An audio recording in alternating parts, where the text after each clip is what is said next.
आपको कुछ रिस्पॉन्सिबिलिटी नहीं है क्या? नहीं नहीं.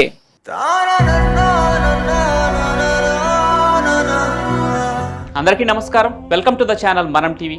నేను మీ పవన్ బెస్వాడ. జీవితంలో విలువైన మనుషులను కోల్పోవడం వలనో లేదా బాధల వలనో లేదా జీవితంలో ఎదుర్కొన్న ఒడిదుడుకుల వలనో రోడ్డు పాలై సర్వస్వం కోల్పోయాము అనుకునే వాళ్ళు చాలామంది ఉంటారు. అలా జీవితంపై ఆశలన్నీ వదులుకొని తన కన్నవారిని కుటుంబ సభ్యులను వదిలి భిక్షాటన చేసుకుంటూ చాలామంది బతుకుతున్నారు. అలాంటి ఒక వ్యక్తి జగన్నాథ్. ఒరిస్సా నుంచి హైదరాబాద్కు వలస వచ్చిన జగన్నాథ్ తనకు వచ్చిన పని చేసుకుంటూ బతుకుబడిలాగాడు. కానీ తనకు అర్ధాంతరంగా ఏమైందో ఏమో, ఎంత కష్టం వచ్చిందో ఏమో అన్నీ వదిలేశాడు. భిక్షాటన చేస్తూ అనారోగ్యం పాలై తన బతుకు నేర్చుకొస్తున్నాడు. ఆ వ్యక్తిని మనం టీవీ అక్కున చేర్చుకుంది. నీ పేరేంటి? నా పేరు జగన్నాథ్. జగన్నాథ్, ఎక్కడి నుంచి వచ్చావు నువ్వు? ఒరిజినల్ నుంచి. ఆ? ఒరిజినల్ నుంచి. ఒరిస్సా నుంచి వచ్చావు. నీకు ఆయన గారు తెలుసా? ఆయన ఎవరు? ఆయన పేరు కూడా నీకు తెలుసా అంట. నీకు రోజు భోజనం వస్తున్నారు, ఆయన ఇస్తున్నారా? రోజు నీకు టిఫిన్ ఇస్తున్నారా ఆయన వచ్చి? బట్టలు కూడా ఇచ్చారంట. ఆయన ఎన్ని రోజులు నుంచి తెలుసు మీకు? 4 నెలలు. 4 నెలల నుంచి తెలుసా? మీకు అప్పుడప్పుడు వచ్చి భోజనం ఇస్తుంటారు. ఆయన ఇటు వచ్చిన ప్రతిసారి మిమ్మల్ని కలిసి వెళ్తుంటారు కదా. ఏమైంది, నీకు ఆరోగ్యం బాగాలేదా? ఏమైంది నీకు? బానే ఉందా? నీకు భార్య పిల్లలు లేరా? భార్య ఉంది, పిల్లలు. మీ భార్య పేరేంటి? భార్య పేరు పద్మ. పిల్లలు లేరా? ఎందుకు వదిలేసి వచ్చావు మరి నీ భార్యని? పెళ్లి చేసుకొని వచ్చేసినావు. నీతో పాటు తను రాలేదా? తీసుకొని రాలేదా ఆవిడని? పిలిచినా రాలేదా? ఎందుకు? గొడవ జరిగిందా నీకు ఆవిడకి? ఏం జరిగింది? ఎందుకు వదిలేసి రావాల్సి వచ్చింది? ఎన్ని రోజులు అయిపోయింది నువ్వు ఇక్కడ ఉండబట్టి? ఇక్కడే. అసలు మీ ఇంటి దగ్గర నుంచి ఎన్ని రోజుల క్రితం వచ్చినావు బయటికి? వచ్చేప్పుడు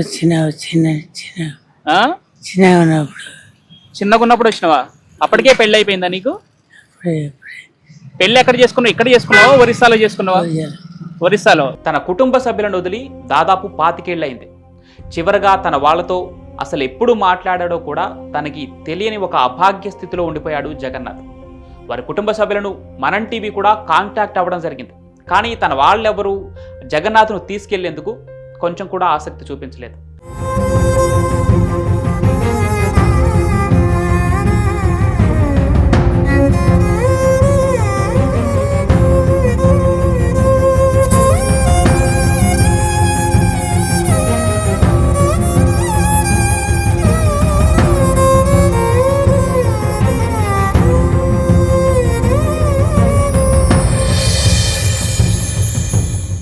మీ ఇంట్లో వాళ్ళ ఫోన్ నెంబర్ తెలుసా?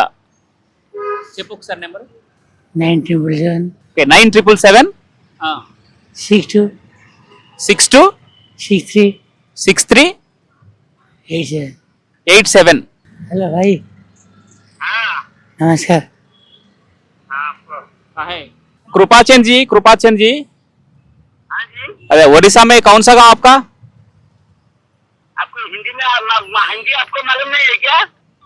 मेरे को थोड़ा थोड़ा आता हिंदी. उड़ीसा में कौन सा गाँव?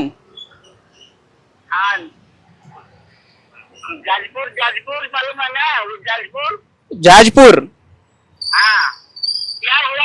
क्या हुआ बताइए. क्या हुआ ना, इधर वो भिखारी हो गया जगन्नाथ इधर. वो उनका हालत भी नहीं है, हालत भी अच्छा नहीं है. इसलिए वो उनको लेके जाओ आप लोगों का. आपके पास लेके जाना उसे. नहीं, हम नहीं लाएंगे. क्यों? नहीं, वो तो हम. आपका भाई है ना? आपका भाई है ना जगन्नाथ? भाई होने से क्या हुआ? वो तो यहाँ से करके किया ना. आपको कुछ రెస్పాన్సిబిలిటీ नहीं है क्या? नहीं.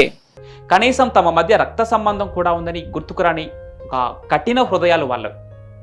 బహుశా అందుకేనేమో జగన్నాథ్ కూడా తన కుటుంబాన్ని అయిన వాళ్ళని అందరినీ వదిలేసి ఇలా దూరంగా కాలం వెళ్ళబోతున్నాడు. మొత్తానికి దీన స్థితిలో ఉన్న జగన్నాథ్ని ఒక సాధారణ స్థితికి తీసుకొచ్చాక అతని కళ్ళల్లో కనిపించిన ఆనందం నిజంగా మాటల్లో చెప్పలేం. చేతిలో డబ్బులుంటే మీ ఊరు పోతావా? చేసే డబ్బులు ఉంటే నేను ఊర్లో అవుతా. మీరు చేసిన పనికి అందుకే థ్యాంక్ యూ. తన గతం ఏంటో తెలుసుకునే ప్రయత్నం చేసి తనకు ఒక సాధారణ జీవితాన్ని అందించడానికి తన వంతు ప్రయత్నం చేసింది మనం టీవీ. కుడిచెర్ల రమేష్ గారు ఆయన వృత్తి ధర్మంలో భాగంగా ప్రతి మంగళవారం అనాథ శరణాలయానికి వెళ్ళి అక్కడున్న ఎంతో అంగవైకల్యం ఉన్న చాలామంది పిల్లలకి పెద్దలకి ఆయన వృత్తి ధర్మంలో భాగంగా సేవ చేసుకుంటున్నారు. నిజంగా మీరు హ్యాట్స్ ఆఫ్ అండి రమేష్ గారు. ఇలాంటి వాళ్ళు ఉంటే ఎంతోమందికి ఇన్స్పిరేషన్. మనం టీవీ కూడా మిమ్మల్ని చాలా అభినందిస్తుంది. నేను ఒక 18 సంవత్సరాలుగా ఈ వృద్ధాశ్రమాలకు కానీ, లెప్రసీ వాళ్ళకి కానీ, అనాథ పిల్లలకి, తర్వాత బ్లైండ్స్ పిల్లలకి ఒక 18 సంవత్సరాలుగా ఒక 18 నుంచి 15 ఆశ్రమాల వరకు ప్రజెంట్ చేస్తున్నాను. ప్రతి మంగళవారం చేస్తుంటారండి. దాంట్లో భాగంగా మన టీవీ వాళ్ళు గుర్తించేసి ఈ విధంగా ఉన్నటువంటి సిచ్యువేషన్ అంటే ఒక ఫోన్ చేయడంతో వాళ్ళకు కూడా నేను సహకరించి వాళ్ళు కూడా నన్ను తీసుకొచ్చి వీళ్ళకి సేవ చేయించినందుకు మన టీవీ గారికి కృతజ్ఞతలు తెలియజేసుకుంటాను.